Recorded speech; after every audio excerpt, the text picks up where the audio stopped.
Rummy గురించి ఆలోచిస్తున్నారా? ace23.com ఉంది కదా.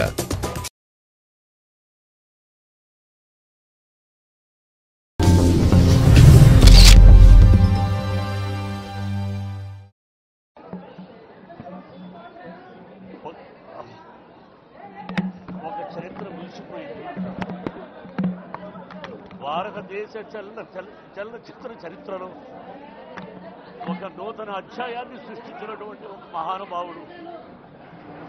భారతదేశంలో ఒక చలనచిత్ర పరిశ్రమ, అందులో ఒక దర్శకుడికి ఒక గొప్పతనం, ఆ కీర్తి ప్రతిష్టలు తెచ్చినటువంటి, నాకు నటుడుగా జన్మను ప్రసాదించిన నాకు